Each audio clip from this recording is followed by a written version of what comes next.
Voilà, nous allons revenir au livre du prophète Jérémie et j'aimerais que nous puissions lire 3 courts textes cet après-midi pour introduire notre réflexion.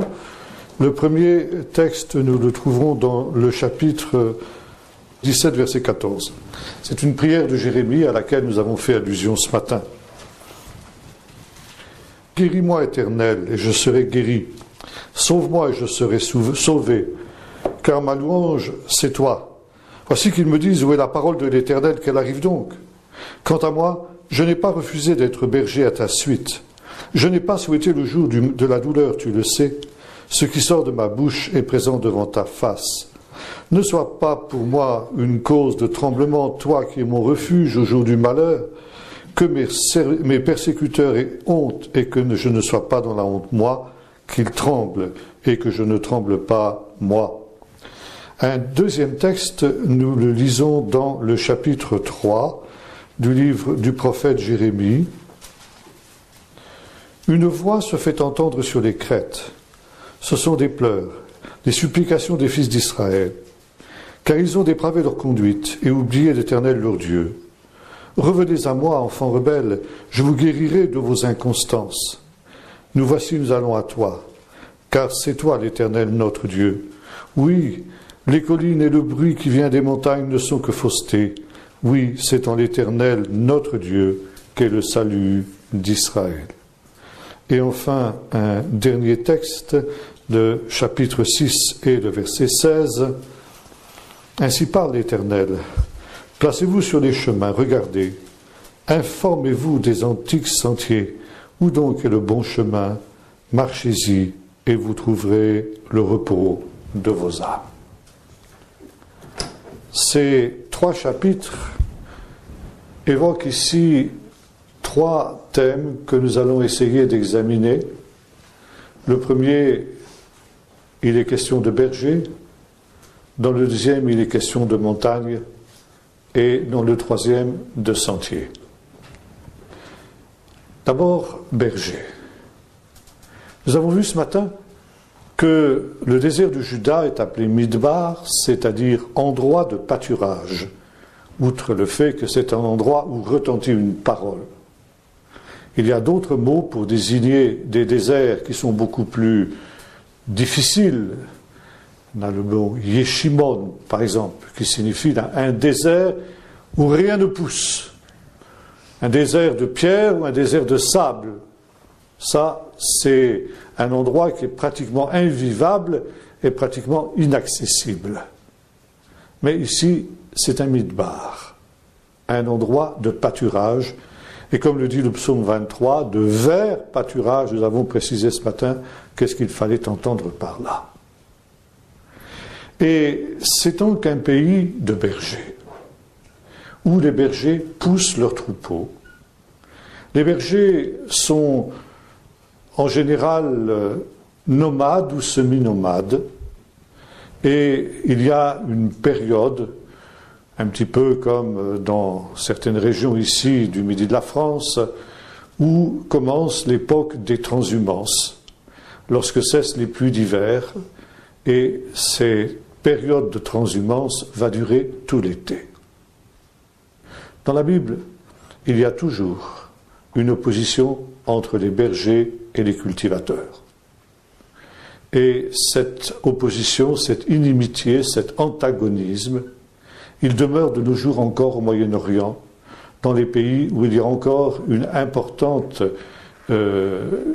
économie qui est basée sur l'élevage du petit bétail. Cette inimitié entre cultivateurs et bergers, vous la trouvez déjà aux horaires de l'humanité, où il nous est dit que les 2 fils de Adam, Caïn et Abel, étaient l'un cultivateur, Caïn, et l'autre était berger, Abel. Et ce conflit, qui marque toute l'histoire de la Bible, éclate donc aux horreurs de l'humanité et Caïn, le cultivateur, va tuer Abel, le berger. Pourquoi y a-t-il cet antagonisme? Antagonisme que nous retrouvons aussi lorsque les Israélites descendent en Égypte. Là, lorsqu'ils arrivent dans le pays d'Égypte, le pharaon accueille Jacob et ses fils et il leur demande « Quelle est votre profession? Quelle est votre occupation ?» Et sur les conseils de Joseph, les frères répondent « Tes serviteurs sont bergers depuis leur jeunesse. » Et comme résultat de cette déclaration, le pharaon leur accorde le pays de Goshen, qui est un pays de pâturage, qui est un pays de Midbar, exactement comme le pays de Canaan.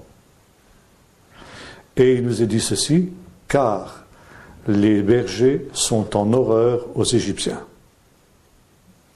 Donc ici, un antagonisme. Pourquoi? Eh bien, parce que, comme je vous l'ai dit ce matin, le désert, le Midbar, c'est un endroit où il ne pleut pas suffisamment pour cultiver, mais où il pleut quand même suffisamment pour qu'il puisse y avoir des pâturages pour le petit bétail, c'est-à-dire pour les chèvres et pour les brebis. Et il arrive malheureusement, nous avons évoqué cela ce matin, que la sécheresse s'abatte sur le pays. Et par conséquent, les bergers n'ont plus grand-chose à mettre sous la dent de leurs brebis. Et la tentation pour eux alors est grande de pousser discrètement leurs troupeaux dans le pays cultivé et de permettre à leurs troupeaux de brouter ce qui est cultivé, évidemment, ce qui ne fait pas l'affaire des cultivateurs, vous pouvez l'imaginer. Et à l'époque biblique, il y avait autour des champs cultivés des murets de pierres sèches sur lesquels on mettait des espèces d'épines. Une épine qui vraisemblablement a été celle dont on a fait la couronne d'épines qui a été placée sur la tête de Jésus. Et ces épines servent en quelque sorte de barbelés de l'époque, de telle sorte que si les brebis ou les chèvres veulent franchir ces petits murets, eh bien elles s'écorchent le ventre sur ces épines. Mais évidemment, lorsque un cultivateur retrouvait son champ brouté, il soupçonnait immédiatement les bergers. Et les bergers démentaient formellement avoir jamais poussé leurs troupeaux dans le pays cultivé. Et c'est une des raisons pour lesquelles les peuples du Moyen-Orient, les peuples sédentaires, considèrent que les bergers, les bédouins, sont des menteurs professionnels. Et que par conséquent, il n'y a pas plus menteur qu'un bédouin. Aujourd'hui encore, c'est ce qu'on dit. Ils sont spécialistes de ce genre d'actions secrètes et ensuite ils disparaissent sans laisser de traces. Et c'est la raison pour laquelle les bergers pour tous les peuples du Moyen-Orient sont considérés comme des citoyens de seconde zone, comme des gens méprisables, comme des menteurs. Dans le droit juif, le droit talmudique, la parole d'un berger n'est jamais prise en cause en justice, pour la bonne et simple raison que le berger c'est un menteur, nous l'avons vu. Et le berger était donc considéré comme quelqu'un de vil, comme quelqu'un de méprisable. Les bergers sont en horreur aux Égyptiens, nous l'avons vu tout à l'heure. Et voilà justement ici un extraordinaire paradoxe. C'est que, d'une part, quand Jésus va naître à Bethléem, à qui les anges vont-ils annoncer la bonne nouvelle? À des bergers. Et les bergers vont raconter autour d'eux ce qu'ils ont vécu. Ils ont vu des anges qui leur ont annoncé que le Messie était né et qu'il était né dans une crèche. Non mais vous, ça va pas la tête. De qui vous vous moquez, vous les bergers? Allez raconter ça à d'autres. On en a tellement entendu de votre part qu'on ne va pas croire à ce genre de propos. Voyez-vous, Dieu a voulu se révéler à des gens qui étaient méprisés. Et l'échec de leur mission vient de leur état de berger. C'était des bergers qui étaient à Bethléem. Et ils passaient la nuit dans les champs. Ça ne peut pas être le 24 décembre. Le 24 décembre, dans les champs de Bethléem, il fait trop froid. Il pleut. Ce n'est plus l'époque des transhumances. Jésus est né quelque part entre, disons, le mois d'avril et le début du mois d'octobre. Quand exactement, nous ne savons pas. Bon, je dis ça simplement pour mémoire. Nous allons bientôt fêter Noël. Ce n'est pas une mauvaise chose de le faire. Mais en tout cas, il faut savoir que c'est sûrement pas le 24 décembre que cette question s'est produite. Maintenant, il y a un autre paradoxe dans la Bible.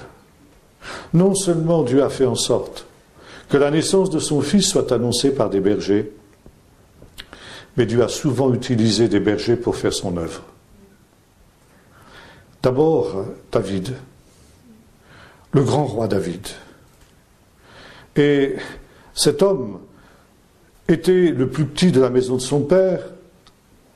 Et lorsque le prophète Samuel est venu pour chercher un roi sur la demande de l'Éternel qui devait remplacer Saül, le roi déchu, Dieu l'a envoyé dans la maison de cet Ishaï qui avait 7 fils.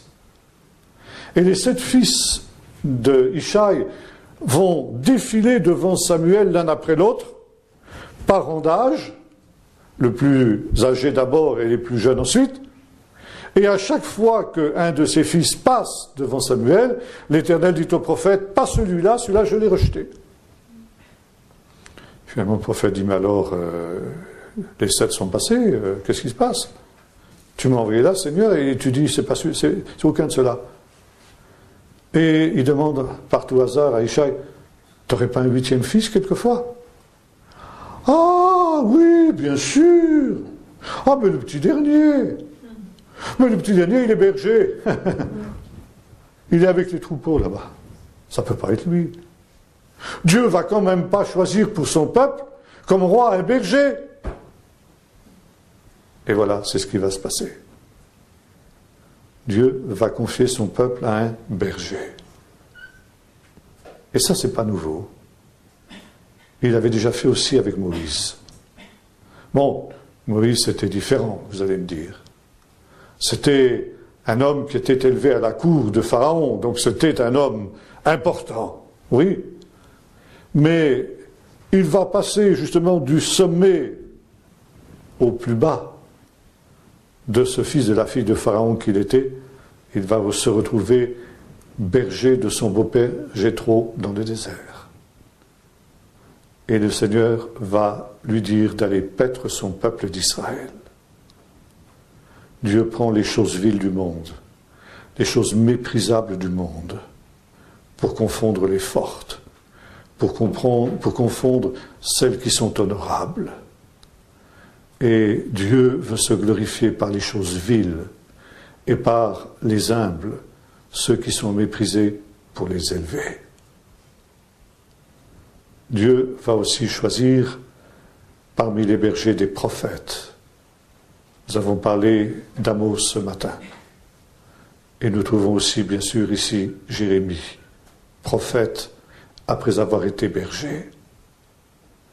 Et le fait que les bergers n'étaient pas pris au sérieux pour ce que nous venons de dire tout à l'heure explique aussi en partie l'échec de la mission de ces hommes, la mission de ces prophètes. Maintenant, le métier de berger était aussi un métier difficile. Et voyez-vous, ce n'est pas seulement le grand roi d'Israël, David, qui va devenir un des plus grands hommes d'Israël, que le Seigneur a pris derrière ses troupeaux. Mais dans le psaume 23, David va pousser l'audace jusqu'à dire « L'Éternel est mon berger ». Ça veut dire que ce grand Dieu, eh bien, David l'assimile à un berger, ça veut dire quelqu'un que l'on méprise. Dieu accepte d'être considéré comme un berger. Et nous, quand nous lisons le psaume 23, ça nous semble une évidence. Nous sommes tellement habitués à ce psaume définir Dieu comme un berger que nous ne voyons pas là ce qu'il y a de choquant, ce qu'il y a de scandaleux pour un lecteur de ce psaume à l'époque de David. Dire Dieu est un berger. Les peuples voisins avaient des dieux qui avaient fait parfois certaines occupations, mais c'était jamais des bergers. Aucun peuple du Moyen-Orient n'a assimilé ces dieux, et en particulier le plus grand de ces dieux, à un berger. Et voyez-vous, nous avons là déjà une annonce de ce que sera l'incarnation, l'humiliation de Dieu en Jésus. Jésus qui lui aussi se définira beaucoup plus tard comme le bon berger. Et cette image du bon berger, ça aussi c'est quelque chose qui est devenu, pas légendaire, je le mot pas exact, mais disons proverbial dans notre langage. Pour nous, c'est le bon berger, bien sûr, le bon berger qui va chercher sa brebis, c'est une évidence. Mais encore une fois, pour les lecteurs de l'époque, c'était quelque chose de scandaleux. Le métier de berger n'était pas facile, il n'était pas simple. Et souvent les bergers étaient confrontés avec des situations extrêmement difficiles. Lorsque les brebis étaient ou dispersées, ou bien encore dans les enclos, le soir, on les rentrait dans des enclos, il y avait de danger d'abord des pillards. Certains pouvaient essayer de s'emparer des brebis et surtout des bêtes féroces. Il y avait de nombreuses bêtes féroces dans le désert, des loups, et ça aussi Jésus en parle. Il y avait aussi des animaux encore plus dangereux, des ours et des lions. Et le prophète Jérémie évoque notamment, lui qui était berger et qui connaissait bien cette région, ce qu'il appelle Gaon Agarden. Cette expression, elle n'est pas facile à traduire. Gaon, ça veut dire l'orgueil. Et la plupart des traducteurs ont traduit cette parole d'une manière qui est évidemment qui nous égare totalement. Le Seigneur dit à Jérémie, en réponse à la prière qu'il avait faite, nous l'avons lu tout à l'heure, « Je n'ai pas demandé à être le berger de ton peuple. Pour moi, être berger de troupeau, ça me suffisait amplement. Tu as été me chercher un brebis, tu as fait de moi un prophète, ça veut dire un berger de ton peuple, eh bien, je l'ai fait contre mon gré. Et je tiens à te le dire. » Et le Seigneur lui répondit, « Si tu te fatigues quand tu marches avec les piétons, que feras-tu Bégaon à Garden ?» Alors on a traduit en général, « Que feras-tu sur les rives orgueilleuses du Jourdain ?» Bon, les traducteurs ne connaissaient pas cette région, ils n'ont pas compris l'expression. Gaon à Garden, c'est une région très spécifique, c'est un terme de la géographie locale. À l'époque de Jérémie, les deux rives du Jourdain, sur un espace de quelques kilomètres de chaque côté, très peu d'ailleurs, 1 kilomètre, 1,50 kilomètre, un peu plus peut-être, étaient couvertes d'une épaisse forêt, d'une jungle, sur toute la longueur du Jourdain. Et dans cette jungle vivaient des animaux féroces. C'était une jungle inextricable, dans laquelle il y avait notamment des ours, des léopards, des tigres et des lions. Et lorsque les bergers devaient traverser cette région, notamment pour franchir le Jourdain, pour passer de l'autre côté du Jourdain, de l'autre côté du désert, et évidemment c'était un moment très très dangereux, parce qu'ils se trouvaient confrontés avec ces animaux féroces. D'où cette remarque du Seigneur à Jérémie, si tu te fatigues déjà quand tu marches dans un pays tranquille, qu'est-ce que ce sera quand tu devras traverser cette jungle du Jourdain? Et même lorsque l'on évitait d'entrer dans cette région de jungle, qui n'existe plus de nos jours d'ailleurs, elle a été défrichée depuis l'époque, et donc les animaux féroces qui habitaient à cette époque-là ont disparu aussi. Ne vous inquiétez pas, si vous avez là-bas, vous n'avez aucun problème de ce côté-là. Peut-être malheureusement, parce que j'aimerais bien en voir de temps en temps des animaux comme ça. Bon, passons. Mais il y avait aussi, lorsque ces animaux étaient affamés, ils sortaient de leur repère et ils allaient attaquer les troupeaux. Et souvent le berger se trouvait confronté avec ces animaux féroces qui cherchaient à emmener une brebis. Vous connaissez l'histoire aussi que raconte David quand il dit que, quand il va combattre Goliath, et que Saül lui dit, mais enfin, tu es un adolescent, tu es un jeune garçon, tu es un enfant presque encore, et tu vas aller combattre cette espèce de géant que les plus vaillants des guerriers d'Israël n'osent pas aller affronter. Et David lui dit, moi je suis un simple berger. Et j'ai l'habitude de combattre. Non seulement contre des pillards qui viennent éventuellement voler mes brebis, mais contre des animaux féroces. Et David avait entre ses mains un bâton de berger. Je me rends compte que j'ai oublié d'amener le mien. Il y a quelques années, je me suis ramené d'Israël à un véritable bâton de berger. Le bâton de berger, il en est question aussi dans le chapitre 11 d'Ésaïe, on nous est dit qu'un rejeton naîtra du tronc d'Ishaï. Un bâton de berger, il est fait d'un rejeton d'olivier. L'olivier, c'est un des arbres les plus résistants qui soit au monde.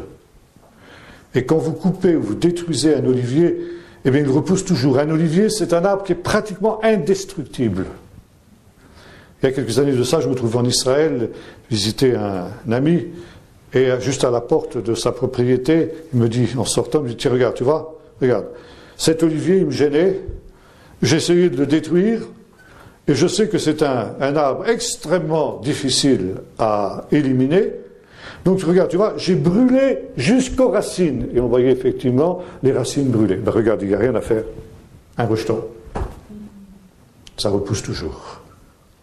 Et ça repousse à quelques centimètres du tronc mère. Et lorsque ce rejeton est déjà un peu solide, le berger arrache ce rejeton et il en fait son bâton. Parce qu'à l'extrémité, à la racine, il y a une sorte de bulbe. Et ça vous fait une formidable massue. Et lorsque le berger est quelqu'un qui a ce bâton avec lequel il fait un tas de choses. Par exemple, lorsqu'une brebis cherche à s'égarer, il suffit qu'il lance le bâton comme ça, et avec le bulbe, elle va tomber droit sur le nez devant le nez de la brebis, et elle va l'arrêter net dans son élan. Le bâton du berger lui permet, quand les oueds débordent à la saison des pluies, ce qui est le cas en ce moment, je vous en ai parlé ce matin, ça lui sert à traverser avec ses brebis un oued qui est en train de déborder. Alors ça lui sert pour sonder. Il met devant lui son bâton, plus c'est profond, et dit ça c'est praticable, là c'est pas praticable. Jacob nous dit que quand il est parti du pays de Canaan, il est parti tout simplement avec son manteau et son bâton. Ce bâton qui lui servait justement pour sonder la profondeur du Jourdain. Et puis le bâton du berger, ça lui permet de se défendre contre les animaux féroces. Si, bien manier ce bâton, par exemple, avec le bulbe, vous fracassez la tête du lion, eh bien le lion, ça lui fait une grosse bosse. Et il va à 36 chandelles.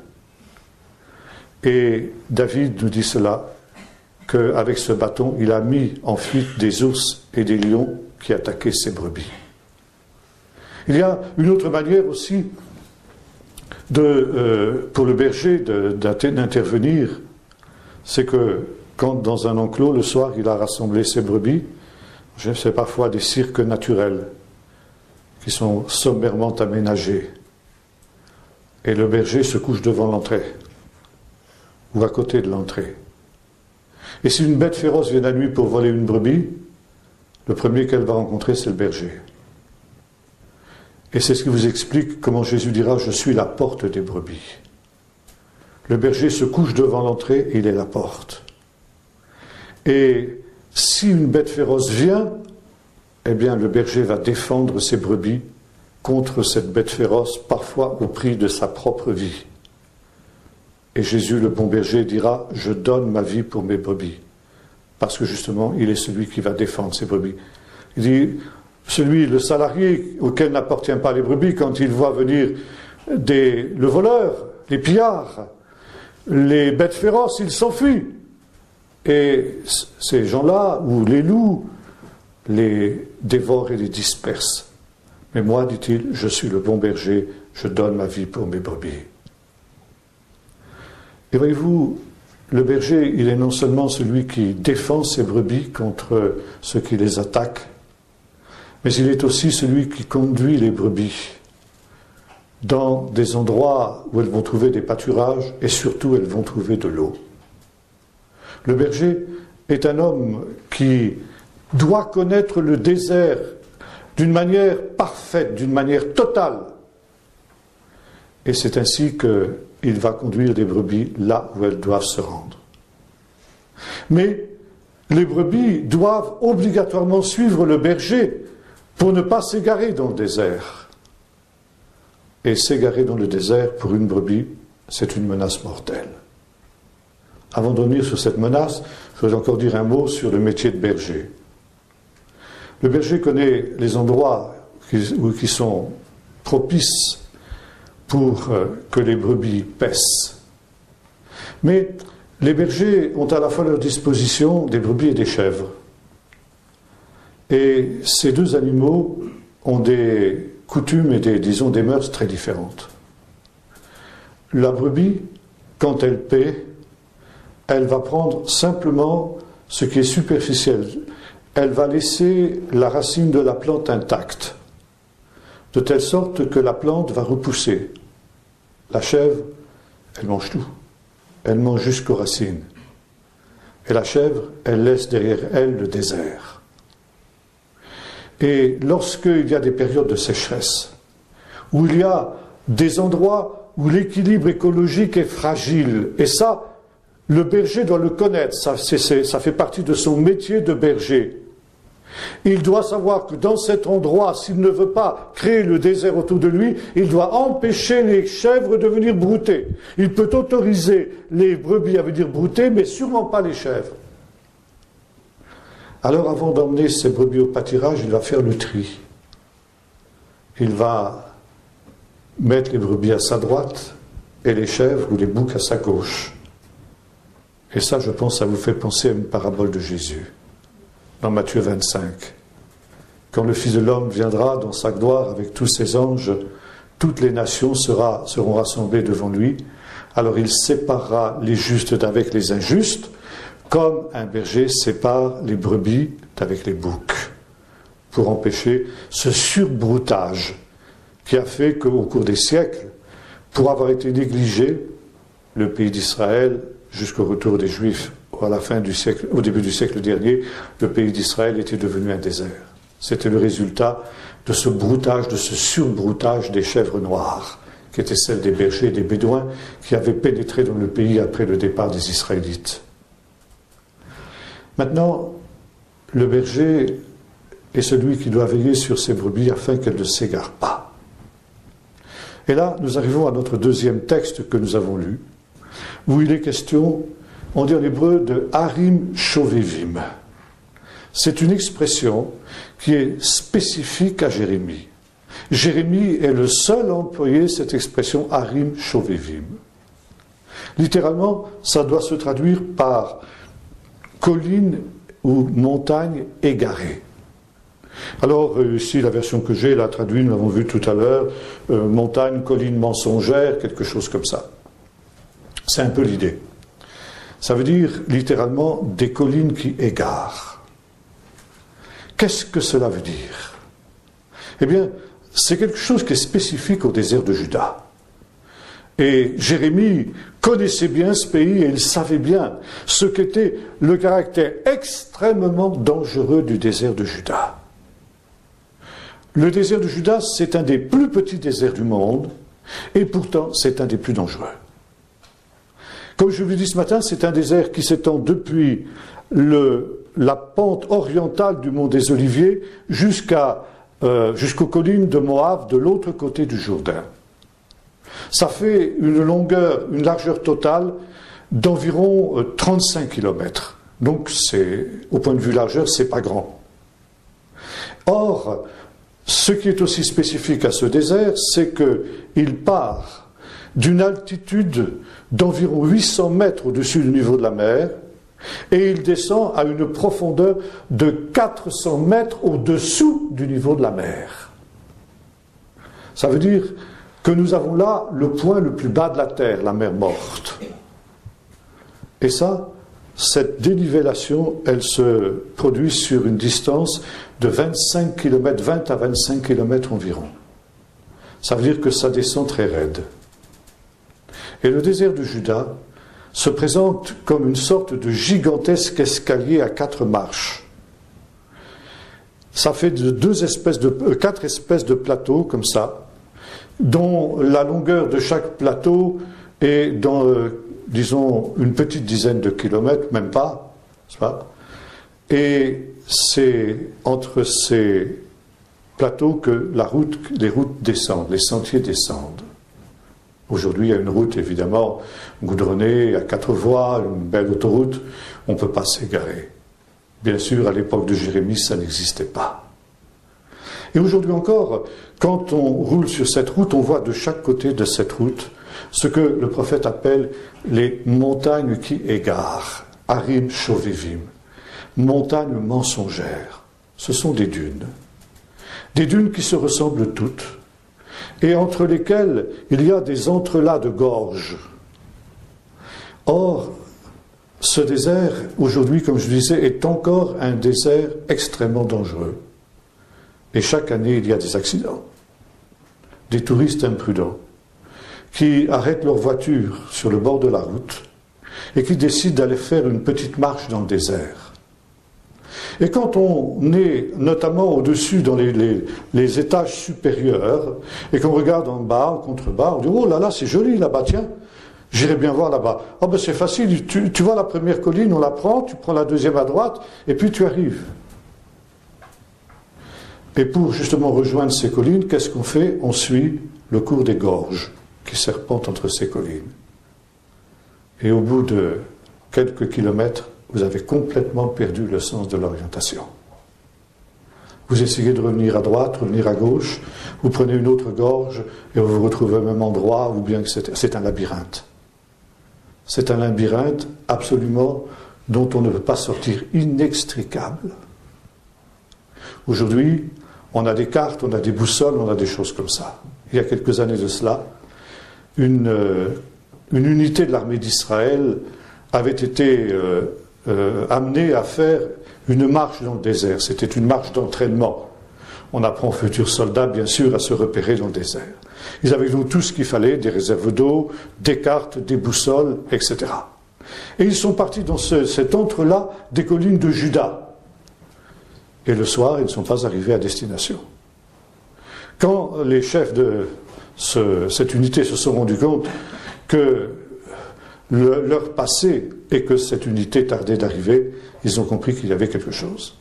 Ils ont envoyé un hélicoptère, et heureusement, cette unité avait complètement perdu sa route dans le désert, malgré les cartes et malgré les boussoles qui étaient à leur disposition. Ils étaient au bout de leur réserve d'eau, et certains commençaient à être dans un état justement où ils commençaient à tomber dans une espèce de délire. Les hélicoptères ont dû les évacuer et les soigner pour certains d'entre eux. Voyez-vous, même avec les moyens modernes, c'est encore un désert qui est extrêmement dangereux. Et quand on est perdu dans ces collines qui égarent, ces collines mensongères, parce qu'on a l'impression qu'on va trouver sa route, et en fait, eh bien, ce sont des collines qui nous égarent, qui nous perdent. Et le résultat, c'est la mort par la soif, qui est une des morts les plus terribles qui soient, paraît-il. Et voyez-vous, nous comprenons mieux ici toutes les paraboles de Jésus sur la brebis perdue. La brebis qui s'égare dans le désert. C'est la mort pour elle, c'est sûr. Et le seul moyen de salut pour elle, c'est que le bon berger aille à sa recherche. Et vous connaissez cette magnifique parabole, justement, où le bon berger abandonne les 99 brebis qui sont en sécurité pour se mettre à la recherche de la brebis perdue. C'est la raison pour laquelle, je vous disais tout à l'heure, le berger doit connaître le désert comme sa poche. Et même comme ça, eh bien, le résultat n'est pas garanti d'avance. Pour le berger aussi, partir à la recherche d'une brebis perdue, c'est quelque chose de très dangereux. C'est une démarche extrêmement dangereuse. Et souvent, le seul moyen pour le berger de récupérer cette brebis perdue, c'est de monter sur une de ces collines, la plus proche, et d'essayer de se repérer à la voix de la brebis qui appelle. Nous avons lu tout à l'heure ce texte où Jérémie dit que le peuple d'Israël est comme un troupeau de brebis perdu. Pourquoi? Parce qu'il a abandonné l'Éternel, le bon berger. Dieu est le bon berger, nous l'avons vu tout à l'heure. Aussi choquant que ce soit, pour un des habitants de l'époque du pays d'Israël. Dieu est le bon berger et il connaît les dangers du désert. Il connaît les routes, il connaît les pâturages, il connaît les sources d'eau qui sont nécessaires aux brebis. Et le problème du peuple d'Israël, c'est qu'il n'a pas voulu écouter la voix du bon berger. Et le livre de Jérémie nous montre le peuple d'Israël errant dans le désert, comme un troupeau de brebis perdues. Et cette dispersion du peuple d'Israël dans le désert, elle est pour Jérémie l'image de l'exil. Parce que le peuple d'Israël n'a pas voulu garder la Torah du Seigneur. Parce qu'il s'est écarté de sa parole. Alors, il s'est égaré dans le désert. Et le résultat de cette apostasie, c'est qu'il va se trouver dispersé parmi tous les peuples, et par conséquent, il va être là en danger de mort. Et le prophète dit, j'entends ces brebis qui appellent dans leur détresse. Les brebis comprennent qu'elles sont perdues. Et elles ne retrouvent plus leur route au milieu de ces collines qui égarent, de ces collines mensongères, de ces doctrines mensongères des peuples, de ces religions mensongères des peuples qui les ont attirés dès le départ, comme ces touristes imprudents dont je vous parle tout à l'heure. Oh, c'est joli là-bas, tiens, on va aller jusque là-bas. Alors on laisse la voiture. Et quelquefois on retrouve les cadavres de ces touristes morts à quelques centaines de mètres de leur voiture, quelques centaines de mètres de la route. Eh bien voilà le sort du peuple d'Israël. Ils se sont laissés séduire par l'attrait de ces mensonges qui étaient formulés par les autres peuples autour desquels ils habitaient, auprès desquels ils habitaient, par leur doctrine, par leur religion, par leurs coutumes, par leur manque de vie, bref, dans ce que nous appelons le monde.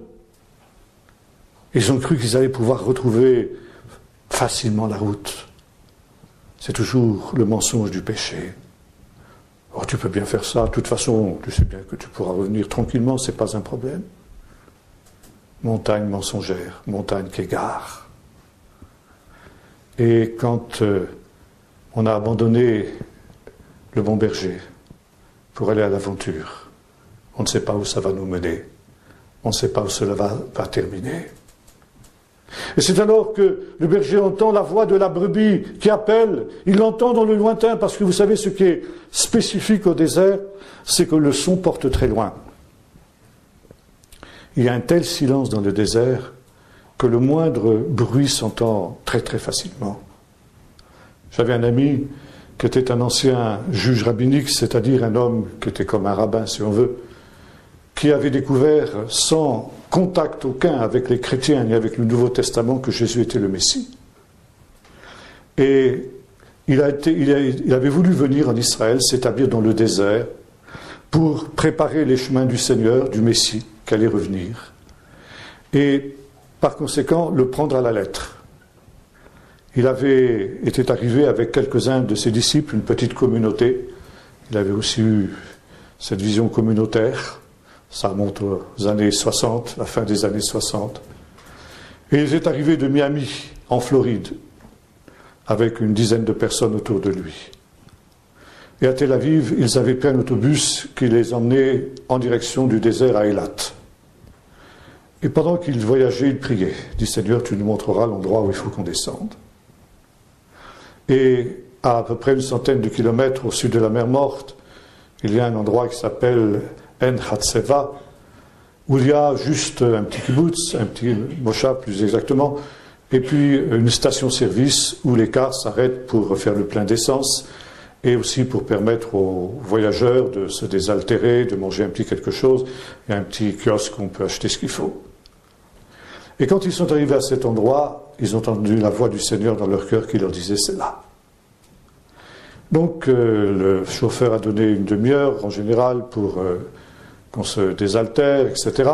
Et au bout de la demi-heure, le chauffeur a dit « allez, on remonte dans le car, on s'en va ». Et ces 10 personnes ne sont pas remontées dans le car. Et Simcha, c'était son nom, me disait « alors quand le car était parti, nous sommes avancés dans le désert. Et quand dans le lointain, le bruit du moteur du car s'est évanoui, et il y avait là un silence comme jamais, jamais je n'en ai entendu de ma vie. Pas le chant d'un seul oiseau, pas le frissonnement d'un arbre, d'une feuille d'arbre, d'un seul brin d'herbe. C'était le grand désert, le silence absolu. Et j'ai compris, m'a-t-il dit, que là je pouvais crier, la voix qui crie dans le désert. Et quand je sors de chez moi le matin, disait-il, je crie aux quatre coins de l'horizon, Jésus est le Messie d'Israël. Et on m'entend dans le monde entier. Ce n'était pas simplement théorique. L'aventure de ce bonhomme un peu fou, il faut bien le reconnaître, avait fait le tour d'Israël et du monde entier. Et constamment, c'était des cars entiers qui venaient de tous les endroits du pays pour voir ce que il avait appelé Kfar Yeshua HaMashiach, le village de Jésus le Messie. Et il me disait, je ne peux pas te dire le nombre de rabbins du Mea Shearim que j'ai baptisés ici au nom de Jésus. Voyez-vous, la voix qui crie dans le désert. Et non seulement le berger doit avoir l'oreille exercée pour entendre le son de la voix de la brebis perdue et il va se repérer à la voix, mais lui-même va monter sur la colline la plus proche parce qu'il est inutile d'essayer d'aller chercher la brebis dans l'entrelac des gorges qui serpentent entre les collines. Et là, c'est lui qui va crier.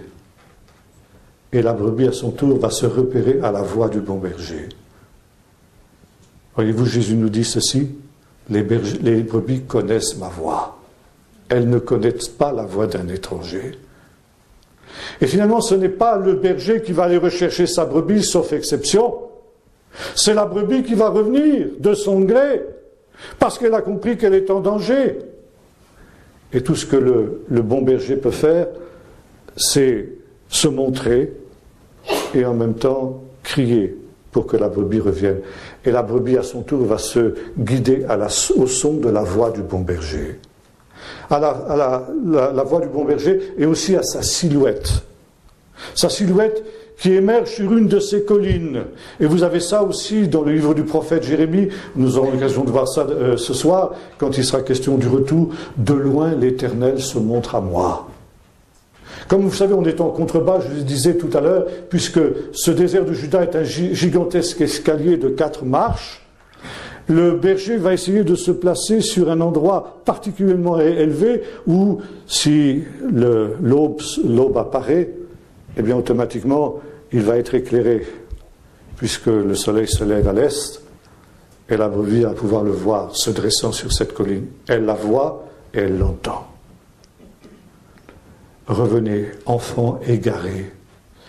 Revenez, vous qui avez été égarés par ces collines Shovévim, ces collines mensongères dont il est question ici dans le texte que nous avons lu. Ça, c'est le deuxième point. Maintenant, il y a un troisième point. Ce sont les sentiers dans le désert. Sentiers qui sont évoqués dans le chapitre 6 que nous avons lu, où il est question de ces sentiers qui sont appelés Shfilot Olam. Aujourd'hui, lorsque l'on traverse le désert de Juda, on peut encore voir sur le flanc de ces collines de très très nombreux sentiers qui serpentent. Et le soir, quand, au moment de l'été, la transhumance encore des Bédouins qui sont en général des Arabes, les troupeaux reviennent, c'est très intéressant de les voir, ils suivent ces sentiers sans en sortir de droite ni de gauche. Ces sentiers sont qualifiés de sentiers olam, ça veut dire sentiers anciens, ou encore sentiers éternels. Parce que ces sentiers que l'on peut voir encore aujourd'hui, ils ont été tracés depuis des temps immémoriaux par des générations et des générations de troupeaux et de brebis qui ont toujours marché dans les mêmes sentiers. Ces sentiers, ils relient les différents pâturages entre eux, mais surtout, ils conduisent aussi au point d'eau. Parce que, nous aurons l'occasion de voir ça tout à l'heure, un des éléments essentiels dans le désert, c'est l'eau. Sans l'eau, on ne peut vivre. L'eau, c'est la vie dans le désert. Et les brebis ont besoin aussi de points d'eau. Nous verrons qu'il y a différents types de points d'eau. Mais le berger est celui, ça fait partie de son métier de berger, qui doit connaître parfaitement les points d'eau, qui doit savoir à quel moment de l'année ces points d'eau sont à sec et à quel moment de l'année on peut espérer trouver de l'eau. Et encore une fois, ces endroits n'ont pas varié depuis des temps immémoriaux. Et les sentiers qui y mènent sont toujours les mêmes. Et c'est la raison pour laquelle, si on suit les sentiers qui ont été frayés par des générations et des générations de troupeaux, de brebis et de bergers, on est sûr de ne pas s'égarer et d'arriver quelque part. Ça aussi, c'est tout ce problème de l'égarement dans le désert qui touche ceux qui pourraient évidemment sortir de ces anciens sentiers. On les appelle aussi Draché Kedem, voies éternelles, voies de la justice.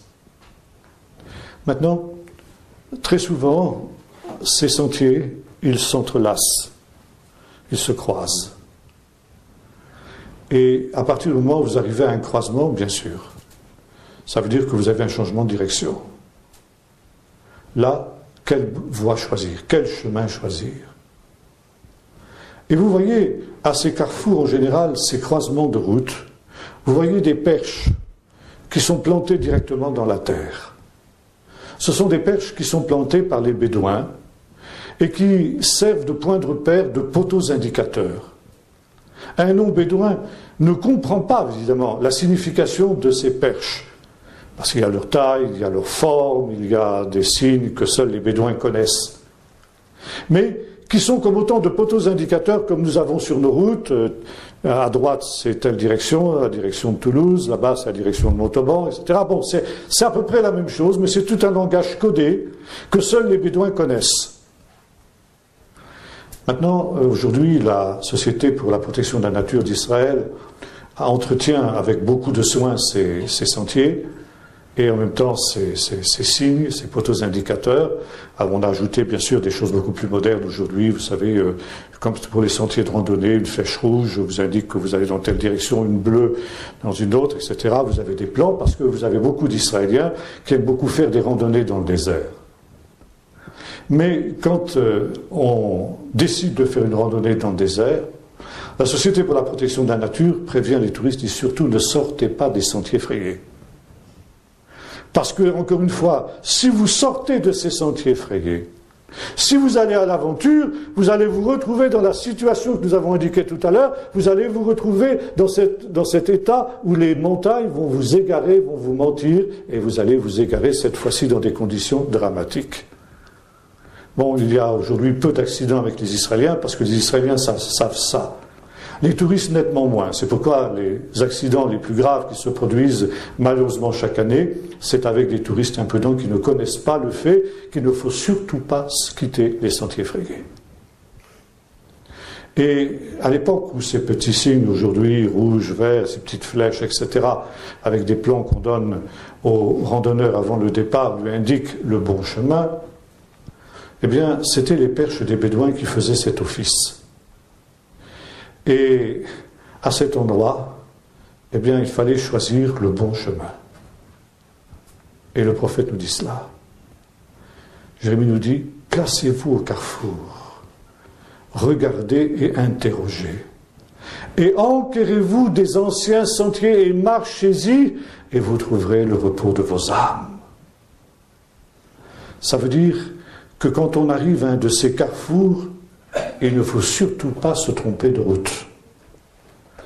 Si vous arrivez dans un été et que vous prenez par exemple une route qui mène dans une source qui va être à sec, parce que c'est l'été, et qui ne peut être utilisée qu'en hiver, vous voyez ce que va être le résultat. Vous risquez de mourir de soif. Par conséquent, il faut prendre l'unique route qui mène à une source qui n'est pas tarie pendant l'été. Et ça, il faut le savoir, lequel de ces chemins, vous en avez quelquefois 5, 6, 7 qui partent dans toutes les directions, quel est le bon chemin? Enquérez-vous du bon chemin et marchez-y. et vous trouverez le repos de vos âmes, parce que vous trouverez des oasis.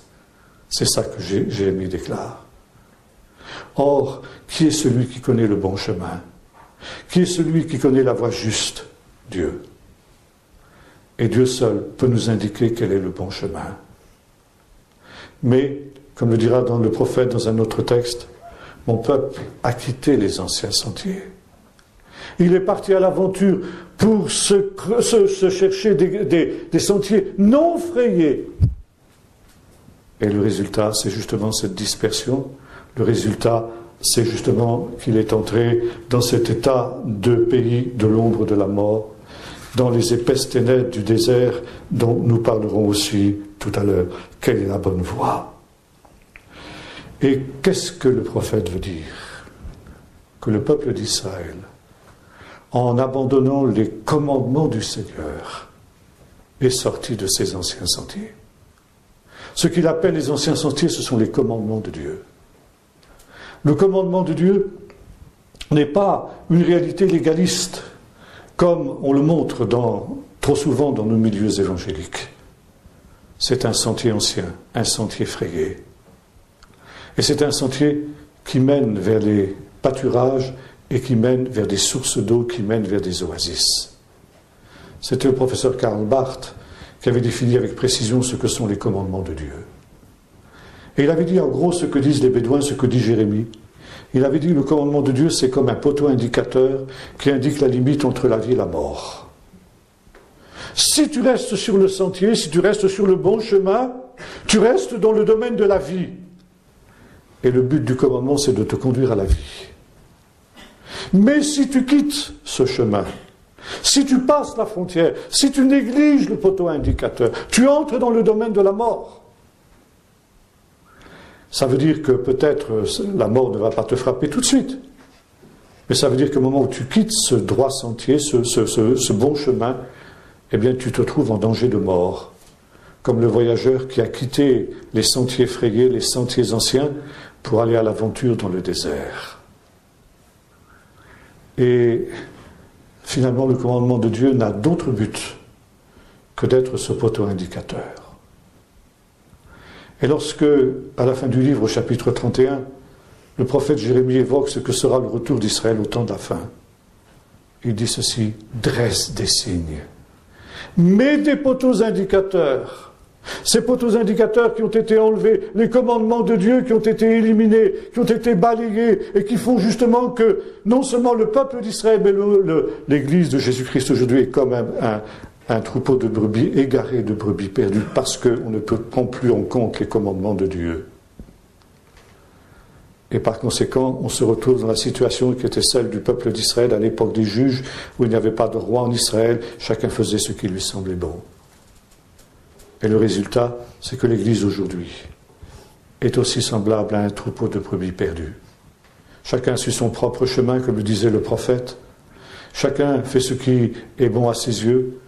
Et le résultat, c'est que le peuple de Dieu tout entier est en train de périr dans cette apostasie qui est l'apostasie de la fin. Et cela en prétextant que, n'étant plus sous la loi, nous sommes sous la grâce, et que nous sommes donc ainsi dispensés de l'obéissance au commandement de Dieu. Jésus nous dit l'inverse. Aussi longtemps que le ciel et la terre subsisteront, il ne disparaîtra pas un seul iota, un seul trait de lettre, que tout cela ne soit accompli. Parce que les commandements de Dieu sont justement ces sentiers anciens qui mènent à la vie. Le prophète et le psalmiste aussi disait la même chose. Il disait: conduis-moi sur le chemin que je dois choisir et instruis-moi. Que ton bon esprit me conduise dans la voie droite. Voyez-vous cette idée d'un chemin ancien. Or, cette expression, les anciens sentiers, elle est intéressante, notamment à notre époque moderne, où on veut tellement être moderne qu'on se défie de tout ce qui est ancien. Ce qui est ancien, les choses anciennes, mais c'est dépassé. Il faut adapter l'Évangile à la modernité. Il faut faire table rase de ces vieux commandements et il faut maintenant les interpréter, les réinterpréter à la lumière de notre époque nouvelle. Et comme disait notre frère ce matin, j'ai bien aimé son expression, nous vivons un néo-évangélisme, tu as dit, ou quelque chose comme ça, oui, le mot néo, c'est nouveau, voilà, tout est nouveau. Exactement comme la brebis qui quitte les anciens sentiers, s'imaginant qu'elle va vivre une aventure formidable, quelque chose de nouveau. Or, le Seigneur est celui qui ne change pas. Sa parole ne change pas. Ses exigences ne changent pas. Ses promesses ne changent pas. Et parce qu'on a abandonné les anciens sentiers, on ne voit plus l'accomplissement des promesses de Dieu. Dieu, nous disions ce matin, s'est retiré parce que nous avons quitté les anciens sentiers. Et le Seigneur dit, comme il le disait par la bouche du prophète Jérémie, « Revenez, enfants rebelles. Revenez loin de ces collines qui égarent. » Et de la même manière que le peuple d'Israël s'était aventuré dans ce désert dangereux, à la recherche de choses nouvelles, de sensations nouvelles, d'expériences nouvelles, se rendant pas compte qu'il était égaré par ces montagnes, ayant quitté ces sentiers d'autrefois, eh bien c'était aussi ce que le prophète annonçait en tant que prophète des nations, sur ce qui arriverait dans les derniers temps, pour les nations, pour l'Église des nations, qui elle aussi s'est laissée égarer par ces collines trompeuses, par les promesses trompeuses du monde moderne, de ces idéologies avec lesquelles on veut accommoder l'Évangile, de ce qui est aujourd'hui la nouveauté. La nouveauté, c'est devenu une véritable idole. Il faut absolument faire du nouveau, du nouveau, du nouveau. On ne réfléchit pas que si nous parlons de nouveau, ça veut dire que l'ancien est mauvais. Par conséquent, les commandements de Dieu sont mauvais. D'ailleurs, c'est ce qu'on dit. Or, ce sont des sentiers éternels. Marchez-y et vous trouverez le repos de vos âmes. Et là, le prophète reprend un thème que l'on trouve dans toute la Bible, qui est un des thèmes essentiels de la parole de Dieu. C'est le thème justement des deux voies, des deux chemins. Ce thème, vous le retrouvez déjà à la fin du Pentateuque, à la fois à la fin du Lévitique et à la fin du livre du Deutéronome, où Dieu dit à Moïse, ou plutôt Moïse dit à Israël de la part de Dieu, voilà, j'ai placé aujourd'hui deux chemins devant toi. Le chemin de la vie et le chemin de la mort, le chemin de la bénédiction et le chemin de la malédiction. Le chemin de la vie et de la bénédiction, si tu obéis aux commandements de l'Éternel, les voies, les anciens sentiers, si tu marches dans ces anciens sentiers, tu arriveras aux sources de la vie, tu arriveras auprès des eaux vives.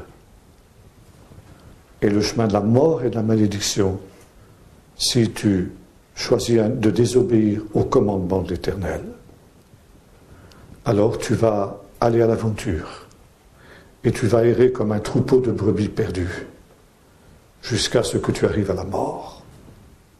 J'ai placé ces deux chemins devant toi. Et Moïse, à la fin du livre de Deutéronome, place le peuple d'Israël à un carrefour. Placez-vous au carrefour. Regardez et considérez les anciens sentiers. Tu choisis le chemin de la vie ou le chemin de la mort. Dieu a placé dans sa parole des poteaux indicateurs. Il te dit, voici le bon chemin. L'autre chemin, tous les autres chemins, mènent à la perdition. Quel est l'homme qui craint l'Éternel, dit le psalmiste. Le Seigneur lui montre le chemin qu'il doit choisir. Et son âme reposera dans le bonheur.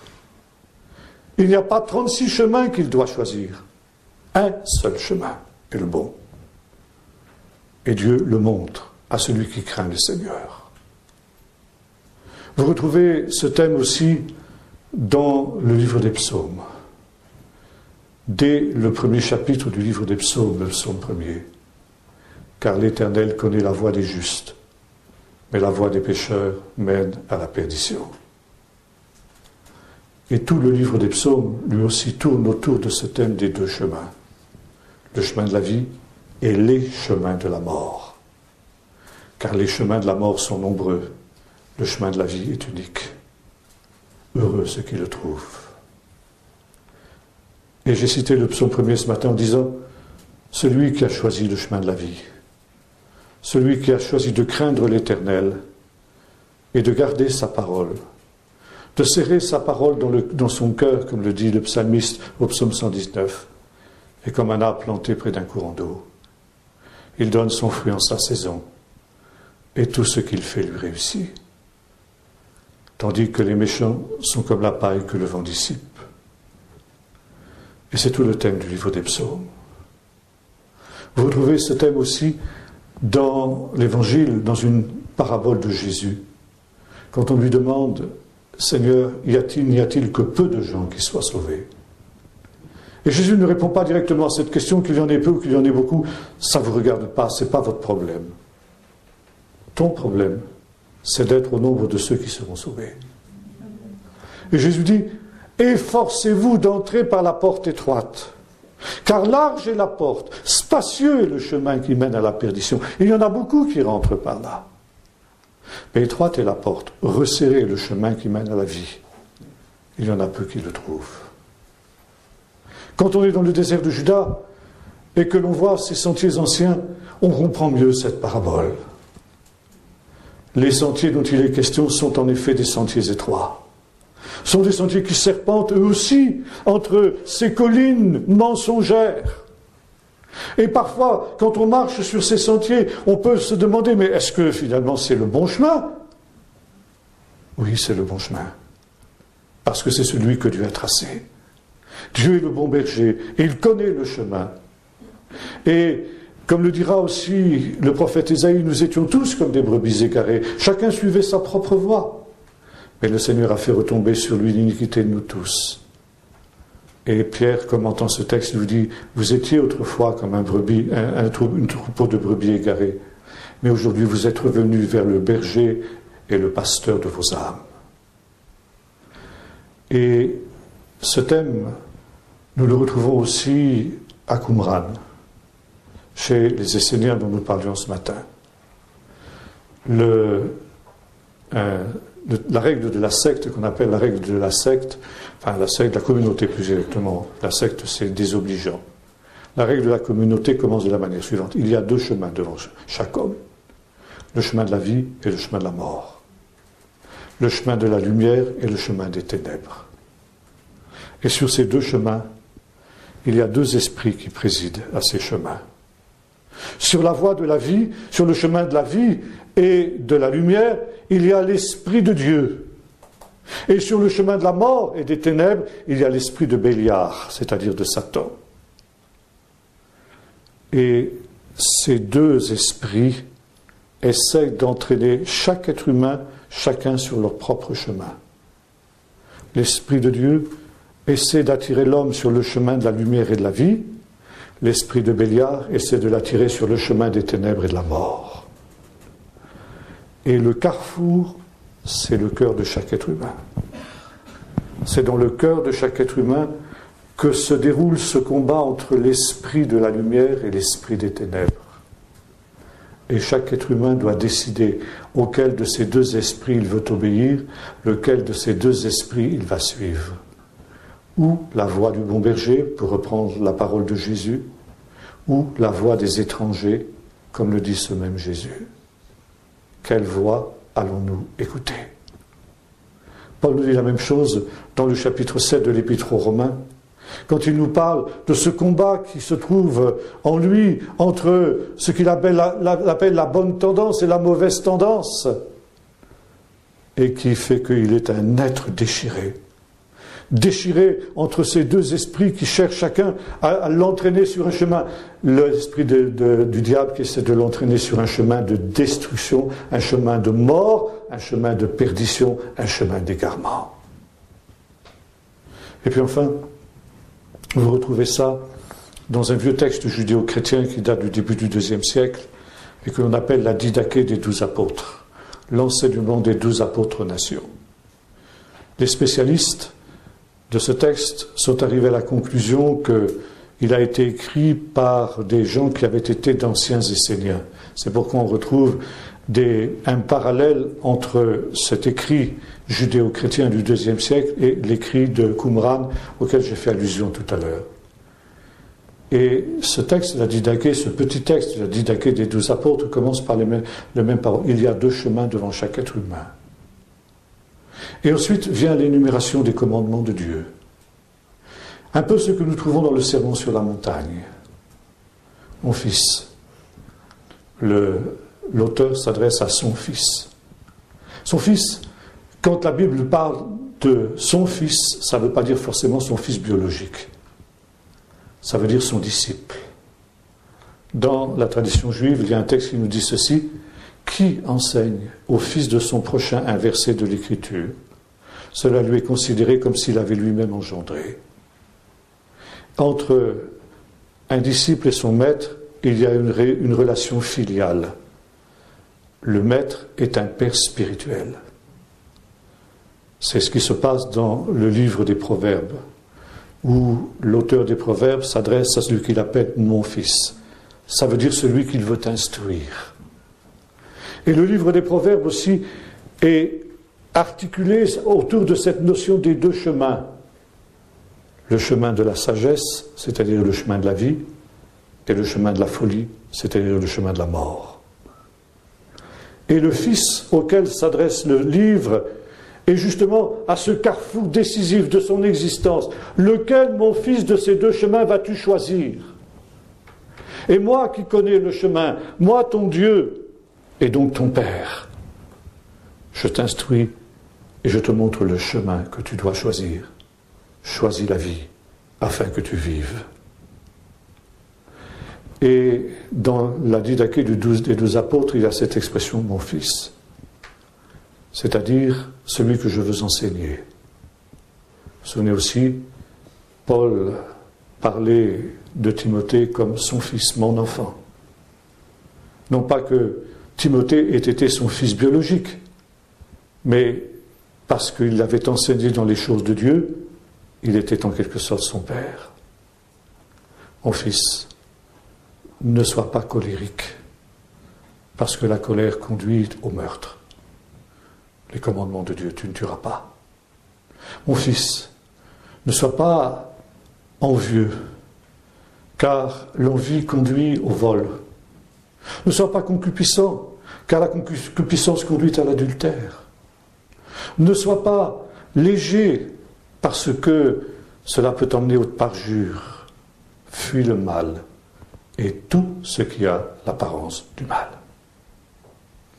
Voyez-vous, nous sommes ramenés là à la loi de Jésus, au commandement de Jésus dans le Sermon sur la montagne. C'est-à-dire sur ces commandements qui peuvent conduire à la vie éternelle. Non seulement dans ce que l'on appelle les grands commandements, mais également les petits commandements. Ne te mets pas en colère, ne regarde pas une femme pour la convoiter, ne sois pas envieux, ne sois pas parjure, etc. Ce sont les commandements qui mènent à la vie. Alors, et j'arrive maintenant à ma conclusion, nous sommes aussi dans un temps décisif. Un temps où le peuple de Dieu, nous disions tout à l'heure, est semblable à ces troupeaux de brebis perdues, qui se sont laissés égarer par les collinements trompeuses et mensongères de ce monde, qui ont abandonné les anciens sentiers pour aller à l'aventure dans des chemins non frayés, et qui sont justement aujourd'hui comme un troupeau de brebis qui ne savent pas encore, mais qui vont le savoir bientôt, qu'ils vont à la mort. Il y a une euphorie aujourd'hui, parce que l'on croit qu'on va trouver des choses extraordinaires, et en fait ce sera le mensonge, la déception, montagne qui égare. Alors peut-être en est-il cet après-midi parmi nous qui réalisent qu'ils ont été comme ces brebis perdues dont nous parle ici le prophète, qu'eux aussi se sont laissés égarer par les idéologies trompeuses des hommes, par les mirages de ce temps, de ce siècle, par cet attrait du tout nouveau, et que par conséquent, ils sont aussi loin des sentiers de Dieu. Alors, il y a cet appel que le prophète ici a adressé à Israël et que nous avons lu tout à l'heure. Revenez, enfants égarés. De loin, le Seigneur se montre à moi. Tu peux aussi crier à l'Éternel cet après-midi, comme la brebis perdue, disant, Seigneur, je suis cette brebis perdue. Viens à ma recherche. Et le Seigneur est le bon berger. Le Seigneur va quitter les 99 brebis qui sont en sécurité dans la bergerie et il va venir à ta recherche. Il va venir se montrer à toi. Il va t'appeler par ton nom. Mais comme disons tout à l'heure, c'est à toi de revenir, comme la brebis. Le Seigneur ne va pas venir te chercher de force. Tu dois aussi regarder vers celui dont tu entends la voix. Et mes brebis connaissent ma voix. Elles ne suivront pas la voix des étrangers. Il peut y avoir beaucoup d'étrangers qui ont parlé à ton oreille et qui font que tu te trouves aujourd'hui dans cette situation-là. Mais aujourd'hui, il y a une autre voix qui retentit dans le désert. La voix du Seigneur qui t'appelle par ton nom. Et si tu reviens au son de cette voix, si tu reconnais cette voix du bon berger, si tu reconnais cette voix du Saint-Esprit qui parle dans ton cœur et qui parle non pas d'une voix de tonnerre, mais comme ce murmure doux et léger qu'avait entendu Élie quand il était dans le désert, dans la caverne.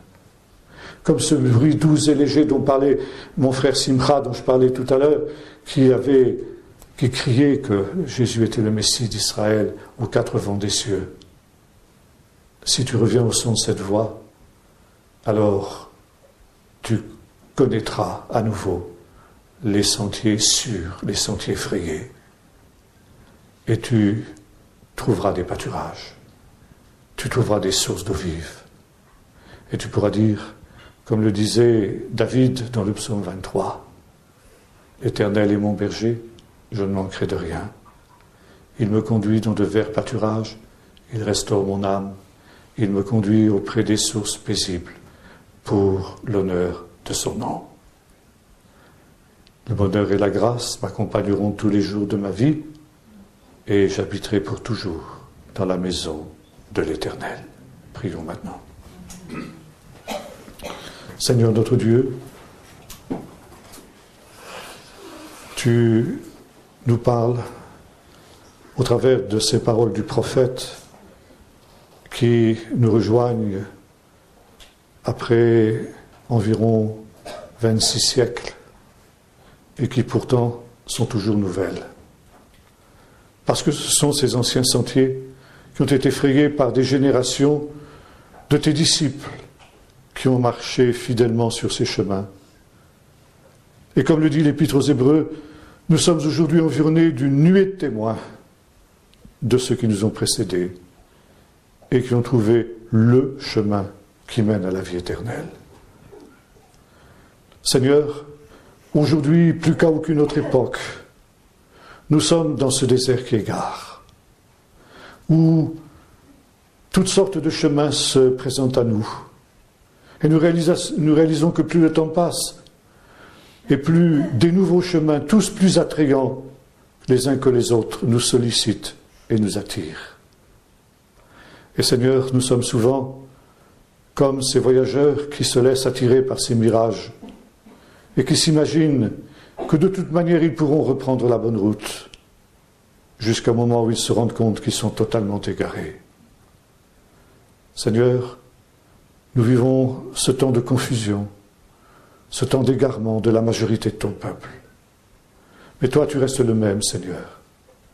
Et tel le bon berger, tu te tiens sur les hauteurs et tu appelles. Tu appelles chacun par son nom. Tu nous appelles à revenir, Seigneur, de retrouver à ces carrefours les anciens sentiers et d'y marcher afin de trouver le repos de nos âmes. Seigneur, tu es prêt à accueillir toute brebis qui revient à toi dans cet état et sans cet élan de repentance. Et Seigneur, parce que tu es le bon berger, tu es prêt alors à nous défendre contre tous nos ennemis, contre les lions, les ours, les loups, les pillards qui voudraient nous ravir de ta main, contre tout ce qui pourrait nous nuire. Tu es prêt, Seigneur, à nous mener dans les sentiers justes, ceux de ta parole, de tes commandements.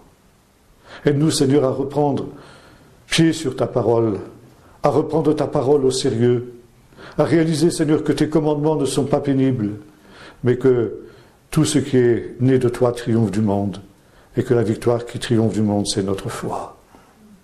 Aide-nous, Seigneur, à serrer ta parole dans notre cœur pour ne pas nous égarer loin de tes voies. Et nous te faisons cette prière de David, celui, Seigneur, qui avait pu dire que tu étais son berger. Conduis-moi dans la voie juste. Montre-moi le chemin que je dois choisir. Et que ton bon esprit me conduise dans le sentier juste, afin que mon âme repose dans le bonheur. Au nom de Jésus. Amen.